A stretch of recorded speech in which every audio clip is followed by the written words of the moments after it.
શહેરના ગાજરાવાડી વિસ્તારમાં આવેલા સુએઝ પંપ નજીકના દશામાના મંદિર પાસે રહેતા લોકો તંત્રના પાપે નરકાગાર જેવી સ્થિતિમાં રહેવા મજબૂર।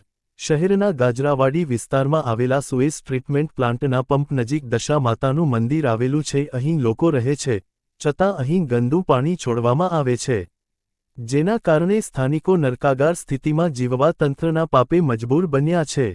ગતરોજ રાત્રે થોડોક વરસાદ બાદ આ વિસ્તારમાં અન્ય જગ્યાના ગંદા પાણી છોડતા અહીં દુર્ગંધયુક્ત ગંદા પાણી ભરાયા હતા, જેના કારણે સ્થાનિકો દુર્ગંધયુક્ત ગંદા પાણીથી પરેશાન થઈ ગયા છે અને પાલિકા તંત્રની કામગીરી સામે આક્રોશ વ્યક્ત કર્યો હતો।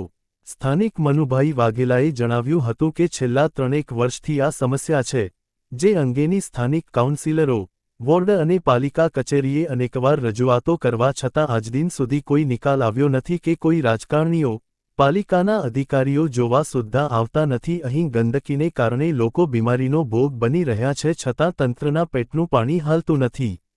સમગ્ર મુદ્દે સ્થાનિકોમાં તંત્ર પ્રત્યે આક્રોશ જોવા મળ્યો હતો। સમસ્યા છે ગાજરાવાડી સુરજ પંપિંગ રોડ દશામાના મંદિર પાસે,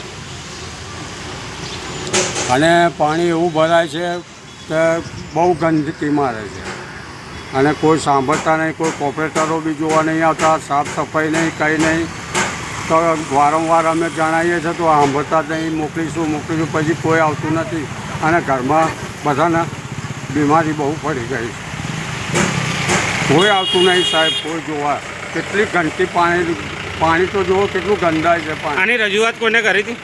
અને આ કોર્પોરેશનો કરે છે, બધા છોકરાઓ જાય છે પણ કોઈ સાંભળતા જ નહીં। આ કેટલા ટાઈમથી આવું છે? આ લગભગ 2 વર્ષ 3 વર્ષથી આવું થાય છે। આ બાજુ છોડી દે છે, અહીંયા માણસો નહીં રહેતા, જાનવરો રહે છે એવું લાગે છે। આટલું તો સોસાયટીમાં નહીં ચાલતું આવું। આપનું નામ? આપણું નામ મનુભાઈ બફાભાઈ વાઘેલા।